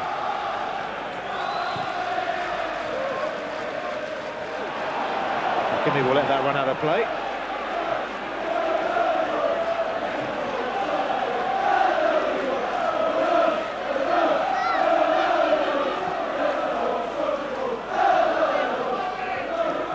Beeman, Petrie, Beeman, and it stayed in play that, and Craig Robertson will get there. Greg Shaw is the man meeting the cross, snaking it back.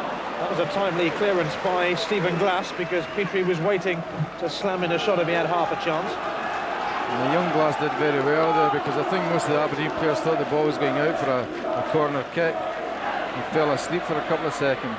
McNamara. Irvin slamming it away.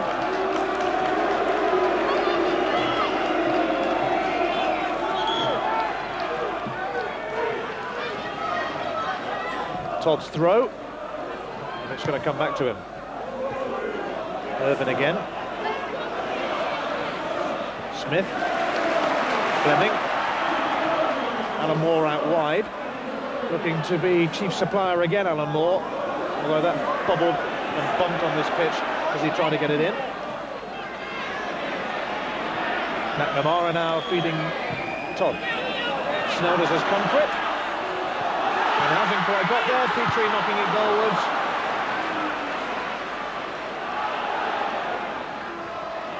And Peter Heatherstone has robbed Fleming. He was also tripped by Fleming as he threatened to get away.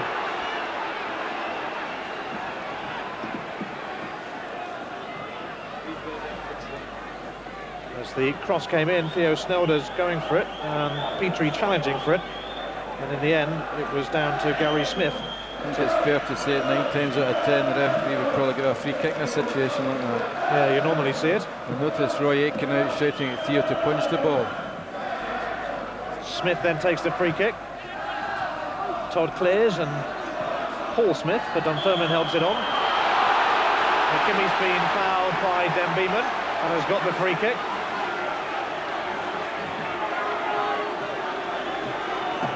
Vastly experienced, of course, Stuart McKimmie. Just about seen it all. Domestic and international football. Joe Miller and Stephen Glass standing over the free kick. Miller then sending it through. McCarthy's clearance. Glass with a lovely little flick off, except not too lovely because McNamara's booted it clear. Miller, just couldn't keep it in play from McKimmie's pass. Miller not quite keeping his footing. In his second spell with the club, of course, Joe Miller. Now Andy Todd. Shaw. Irvin, though, crashes in once again, and now Stephen Glass, but that'll be comfortable for Guido van der Kamp, and in fact the flag was up anyway, so it'll be a free kick to Dunfermline, which Derek Fleming is going to take. The player of the year for the Pars. Andy Todd's moved up again, steering his header towards McAfee. It's hit Irvin. McKimmie quickest to react ahead of Den Beeman. Billy Dodds nearly ending up in the crowd, nearly becoming a policeman for the night. Dunfermline's throw. McNamara. Shaw. Oh, a little flick on which has carried through to Petrie. Den Beeman sliced his cross straight out of play. Gets himself into some great positions, Den Beeman, but his final pass lets him down. He did it in the first game, it's letting him down tonight. Former Montrose and Dundee and ex-Aberdeen University student. I think the other thing you've got to applaud Dunfermline about tonight is that they've obviously got a smaller pool of players in Aberdeen, and when you've got players like Hamish French, Neil Cooper and Kenny Ward all out through injuries, you know, it must tax your pool. But they've come out and they've really worked hard. The players have worked hard. They'll know have been in a game tonight. Unfortunately, they're just not going to get any reward for it. Free kick will go Dunfermline's way for the challenge on Moore. Aberdeen leading, though, by 1 goal to 0 on the night, scored by Billy Dodds early in the second half. 4-1 on aggregate. Den Beeman hacked away by Stephen Wright. Here's McAfee, though. Scored a few goals this season, but he won't score one like that. And Brian Irvin now. And Aberdeen here at the moment, it's 5 against 2. And Shearer is the man they'll look for. Always a good idea. Dodds is unmarked in the middle. Shearer to Billy Dodds. The outstretched boot. And in the end, it's Joe Miller behind Dodds, who has put it in to the back of the net. 2-0 Aberdeen. Premier Division of football assured. Yeah, and the inevitable had to happen. We knew that the Dunfermline were going to push forward. We knew that they were going to get caught in attack. Once more, like Sunday, it was a great ball from Brian Irvin to Duncan Shearer. But this time, Duncan's control let him down a wee bit. But what a tremendous ball into the middle. Dodds just misses it, but Joe Miller coming in at the far post finishes the game off. Dodds didn't get there. Miller did. Dunfermline 0, Aberdeen 2.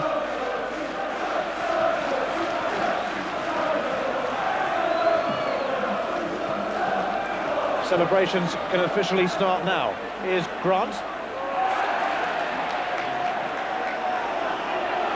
Den Beeman to Robertson. Back to Den Beeman. Dunfermline are still going to plug away.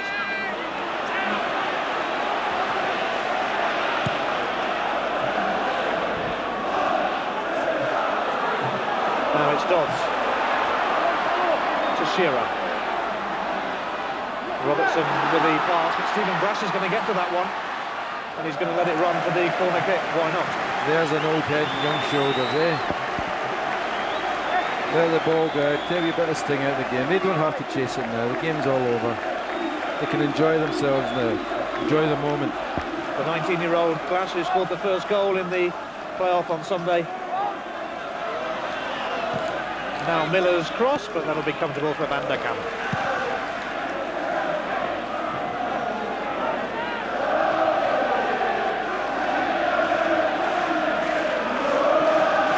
Will take the throw in. East End Park's biggest game of the season, though. It's been a little quiet, except behind the end that Aberdeen are attacking in this second half, because that's the end where the Aberdeen fans are. And now Grant looking to exploit the gaps again. Shearer. Shearer with a cross. And a cross turning into a goal attempt, turning into a cross again. Goal kick though.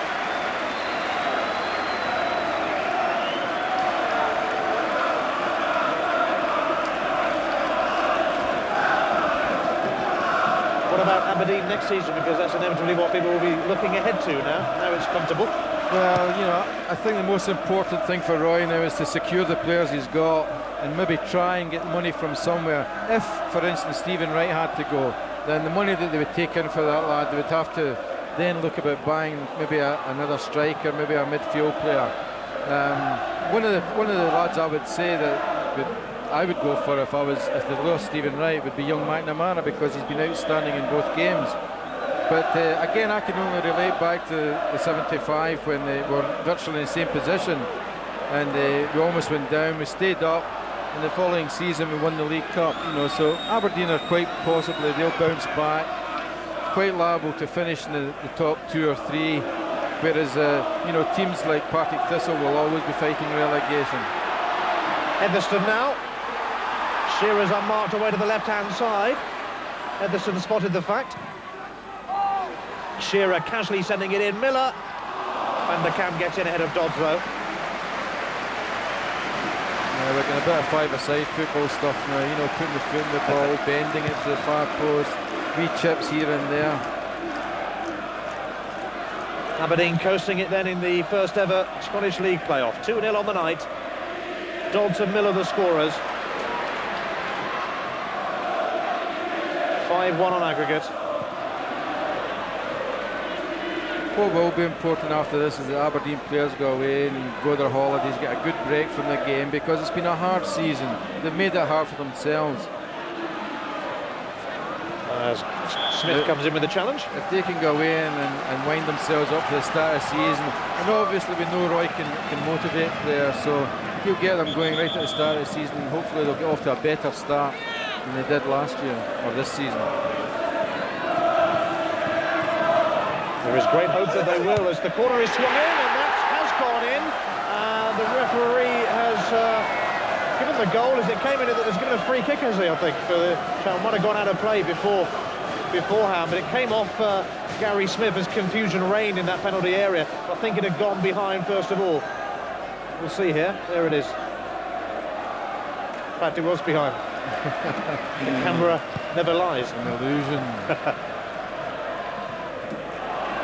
Flick on by Shearer, finds Stephen Glass, and look at the space he's got now.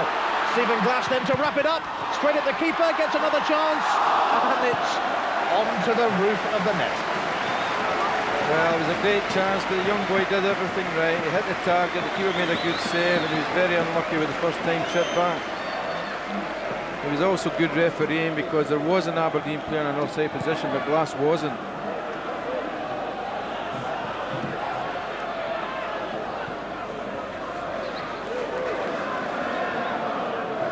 Ball hitting the net at both ends, but not the inside of the net then, and Aberdeen leaving gaps here for Smith to exploit, and that one is going to go in from Paul Smith.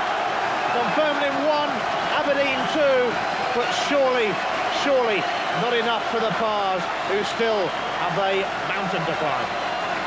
That was a tremendous ball, a great run. I don't know what Theo Saunders was thinking about being that far out of his goal. He made Smith's mind up for him to chip him, and it's a very, very good goal as far as Dunfermline's concerned. Aggregate score then, 5-2 to the Dons.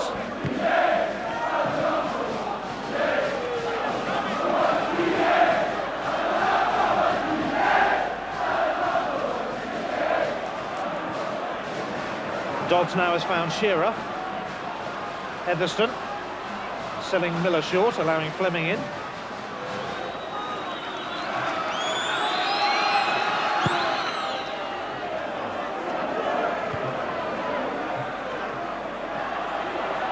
Grant. Robertson now, the ex-Aberdeen man, finding Denbyman.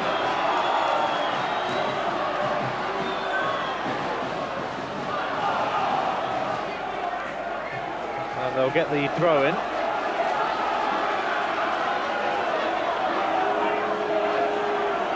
They may be heading to defeat in this playoff, Dunfermline, but they are still battling and chipping away.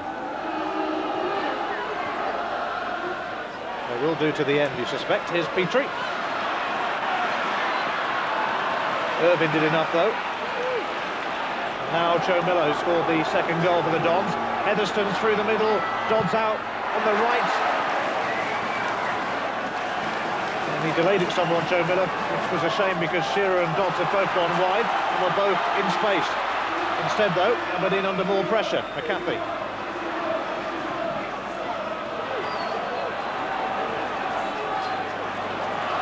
Now Joe Miller's away. He'll aim it towards Shearer, who's arriving. Duncan Shearer. Always difficult as it came at him fast and unable to keep it down or keep it on target. Yeah, it was an excellent run from Duncan. It was a tremendous ball from Joe, but the final finish just wasn't much up to the run in the cross. You get in a situation now where the one just prior to that, they had about 4 options what to do with the ball. Greg Shaw and McKimmie a little bit involved. Referee just watching and smiling at the incident. Snelders looks to put Shearer away. A little fortunate bounce towards Stephen Glass. Craig Robertson comes in and Glass eludes everybody. Robertson and then Smith. Stephen Glass finds Miller. Twisting and turning Joe Miller and winning the corner. Glass looks majestic when he runs at players. He was passing so easily. They're getting, you know, they're actually getting 2 or 3 players up, 4 players up, and the final pass is a wrong pass in many occasions. If they could just take their time and make sure that final pass will score more goals, Aberdeen. Quarter of an hour of the Scottish League season left. Dunfermline 1, Aberdeen 2.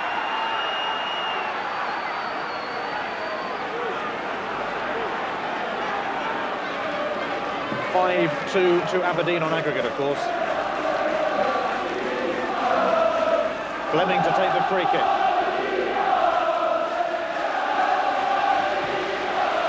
In it comes. Irvine, though, a familiar sight, rising from those sort of free kicks. Here's McNamara. He was impressed in both legs, as Joe said. Maybe a chance here for McAfee, and that's going to be an own goal, is it? No, it's cleared off the line by Stephen Wright. Nearly an own goal from Gary Smith, who just nudged that one behind that we thought had gone in a few minutes ago, and more trouble there at the back. Stephen Wright with a very, very timely interception. Maybe we're underestimating as Dunfermline side. They're certainly not giving up, are they? Well, they've done themselves proud, and in comes a wicked-looking corner. Still not cleared. Smith rather scored their goal. Failing to get it on target that time, though. I think a testimony to these players is the fact that when they went 2-0 down, there wasn't one Dunfermline supporter left the ground. They've stayed here. They know these players have given 100%, 110%, and they're going to back them right to the very end. Joe Miller then is the man being subbed for Aberdeen, the man, of course, who scored their second goal. Coming on for them is Paul Kane, who missed the first leg, of course, because he was serving a suspension, as indeed was Billy Dodds, who opened the scoring here tonight at East End Park.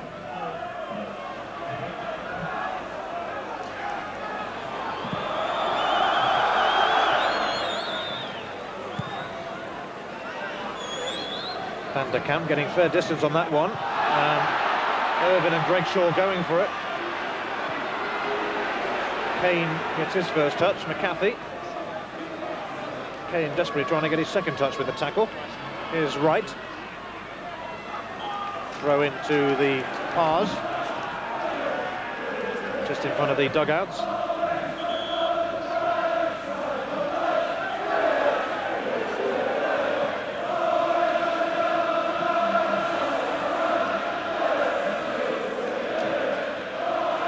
Come for Derek Fleming, who's going to have a pop, bounced off Smith.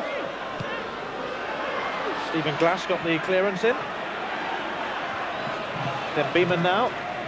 Robertson's flick on, McAfee stayed up, Irvine's cleared though. And now Brian Grant will put Dodds away. Dodds with a return to Brian Grant, Shearer racing in far side, Duncan Shearer goes down, Shearer still trying to get it in, nothing is given for the challenge. Play continues. I'd certainly like to see that one again, because I thought there maybe would be a chance of penalty kick that time. I thought Shearer got to the ball first, and I thought he was clipped from behind. Well, here it is. So we have a close look at it. Shearer. Well, he tried to get it in anyhow, I think. And yeah, maybe I was wrong. Stumbling over. Duncan Shearer, whose 2 goals in the first leg, of course, gave Aberdeen the cushion that they brought to East End Park tonight.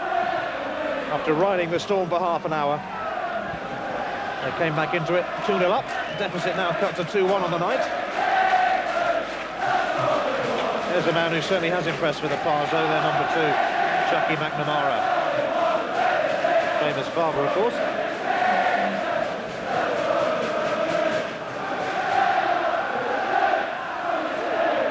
And that one will roll through to Saunders.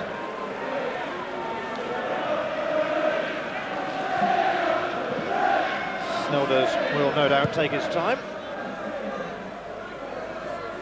Over Shearer and over Todd. And Todd's been penalised and Aberdeen have the free kick.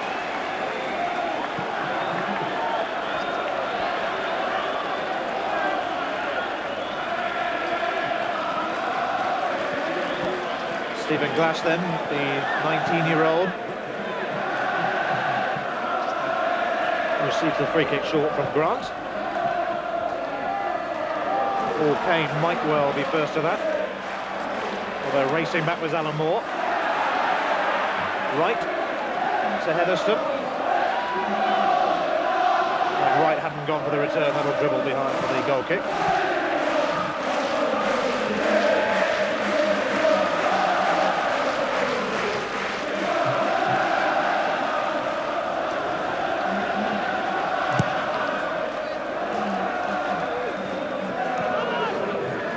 McKimmie, header 1 and header 2.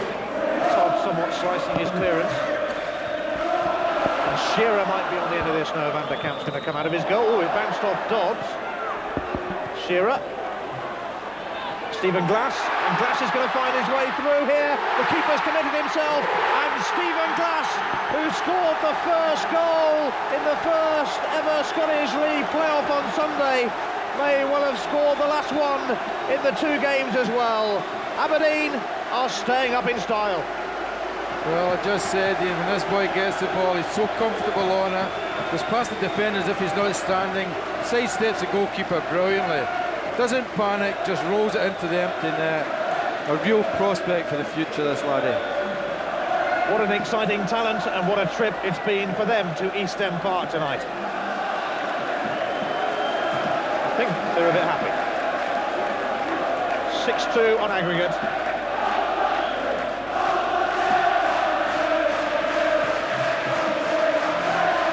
It's been a long, hard season for those fans. It's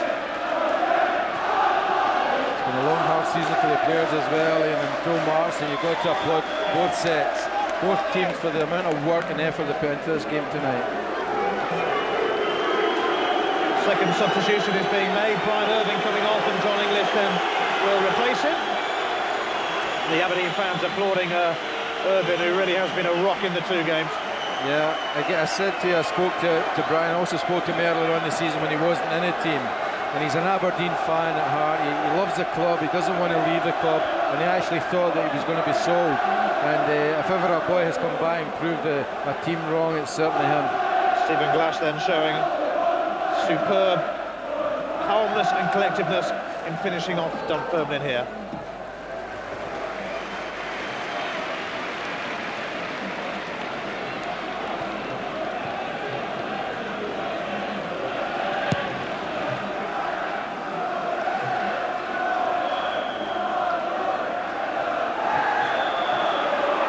Billy Dodds hanging on to the ball. McCarthy not impressed with the fact.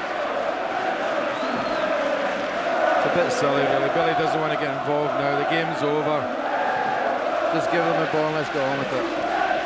Dunfermline, though, simply refuse to give in. They still pound away.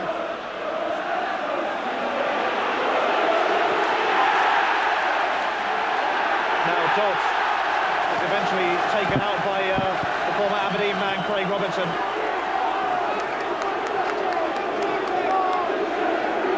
But the margin of the aggregate score 6-2 might even be a little unfair to Dunfermline, who've given their all in both games.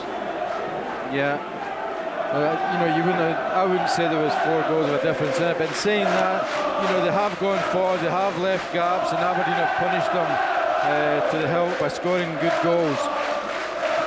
I wouldn't like to see any nastiness come into the game now, because it's silly, you know, the game's over.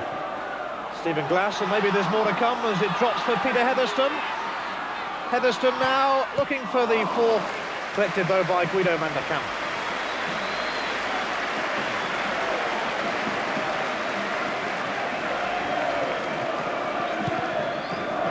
Peter Hetherston smiling, and no wonder. Stephen Glass. Alan Moore sends it out. There are a lot of happy fans here, Ian, but let's not forget all the happy fans that have been in the Grampian area tonight, sitting watching this game. We have a few bottles of beer getting on just now, I'd imagine. Watching it live and exclusive on Grampian.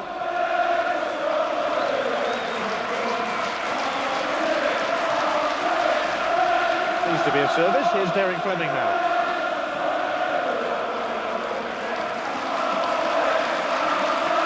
It's party night for Aberdeen.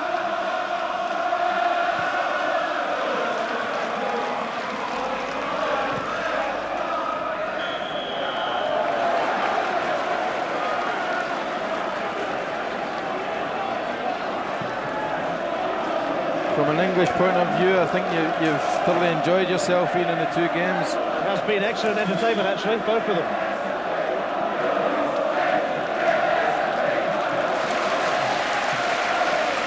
Smith now with the free kick. Be kept in play by Duncan Shearer. Now he tangles with McAfee. Fleming picks it up.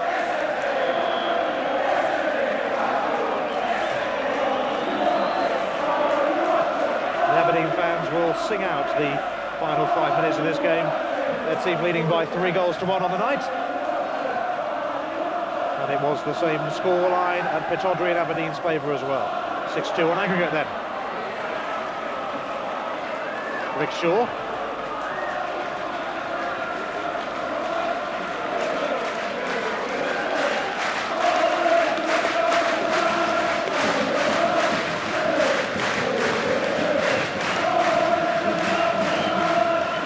Wrinkles coming off a few cans at the moment as Aberdeen look forward to another season in the Premier Division. Not only another season, another good few years, we would hope. Yeah, and let's not forget how important this is financially for the club, Ian, because for them to go down into the 1st Division would have caused them a lot of problems financially. Now they're going to stay in the Premier Division, and they've got a couple of months to rebuild, get themselves organised, and get off to a much better start next season than they did this year. History favoured them here. They haven't lost for 23 years at East End Park, 13 trips in that time.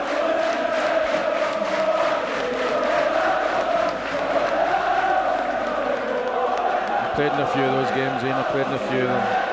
It's always a hard place to come to.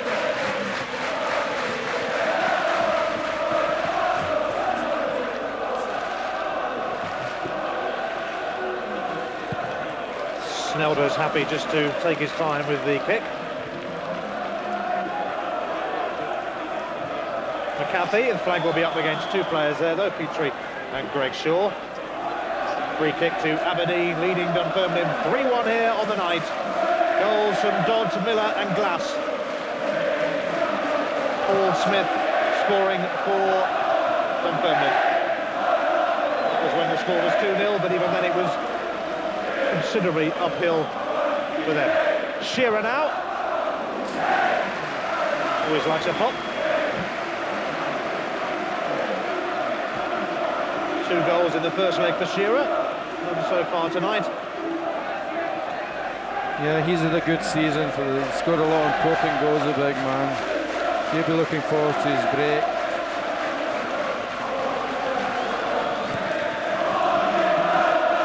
Aberdeen and Aitken will start next season with renewed hope.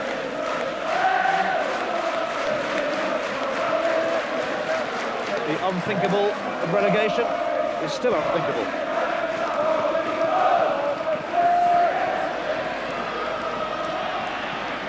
McNamara now.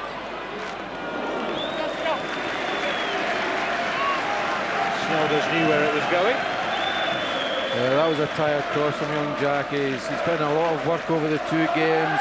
Hasn't stopped running, hasn't stopped going forward. As I say, there'll be a lot of tired lads out there tonight, but they can be proud of both teams. The amount of work they put in, the amount of graft, it's been terrific. Dodds flick on, going nowhere, but he probably doesn't care, as Andy Todd pumps one forward.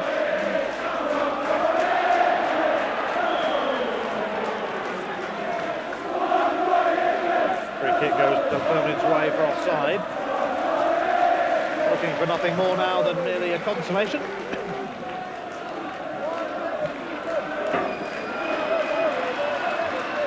Another consolation, having already scored the one. McNamara twisting and turning, and getting the cross in. Dealt with though by Smith, and now here's Glass presenting it to Andy Todd. McKimmie, and now Alan Moore, whose endeavours over the 2 legs probably deserved a goal, but he didn't get it. McNamara, whilst Alan Moore was putting this shot in, McNamara was watching sat down on the pitch, such as the feeling of tiredness in the 21-year-old. The East End Park faithful singing his name, Jockey McNamara though. Kane's flick on, Craig Robertson. Alan Moore, snelled as though will come to the edge of his area to collect. Yeah, they feel they know the inevitable as well. They're singing Jackie must stay, and I would feel that, you know, this young lad will probably move in the summer somewhere as well. Got a tremendous future with some big team.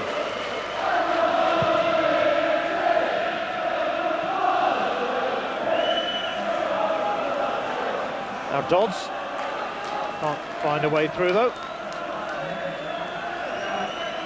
As the Scottish League season reaches its closing stages.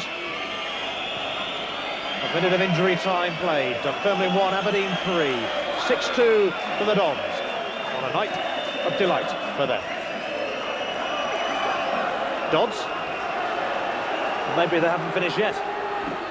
Hetherston. Kane calling for it. Dodds now. And Stuart Petrie refusing to let Billy Dodds get in any sort of attempt on goal. Fleming has gone down injured whilst Dunfermline attack anyway with McNamara. Could be a touch of cramp for Derek Fleming. Yeah, you're spot on, Ian. I don't think he's got cramp in one leg, I think he's got cramp in 2 legs. Hence the delay for this throw into Dunfermline so that treatment can be given.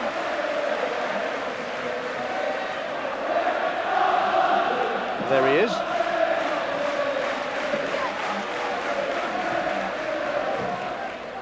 Derek Fleming, who, like his opposite number on the other side, Jackie McNamara, is also impressed in the 2 games, but it's those fans who are celebrating tonight. Your giant hands and your inflatables are out in force, so are the scarves and so are the flags. Yeah, I think young Fleming's had enough. Ian, he's going off the park, they're going to bring on a substitute. He's had a magnificent 2 games as well. He's done really well, young lad.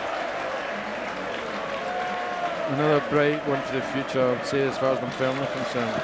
Andy Hawkins comes on in his place then, number 14. And finally we can get the throw. Deep into injury time, Greg Shaw.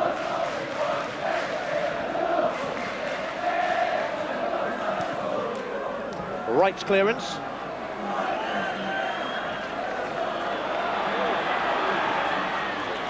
Three minutes of injury time gone, and have Aberdeen got more for us yet? Stephen Glass. Kane. Glass. The full-time whistle goes. The Aberdeen fans cheer, but so do the Dunfermline supporters here, because their team have done themselves proud. The fact, though, is that Aberdeen have secured their place. They've confirmed their place in the Premier Division.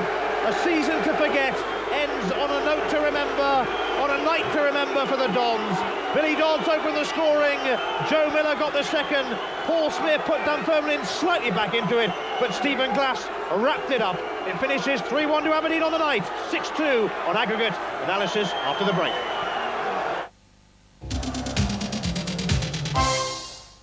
No time for discussion here in the studio, but thanks to Alec McLeish and thanks to Billy McNeill for coming in tonight. Well, Aberdeen have survived. They remain in the Premier Division. Dunfermline another year in the First Division. We'll take you now out with a look back at the goals. The game finished 3-1, 6-2 on aggregate. Aberdeen survive. Scenes of celebration at Dunfermline, scenes of despair at the other end for the Pars. Unfortunately, they just didn't have enough to get into the Premier League. We'll leave you now with a final look back at the goals.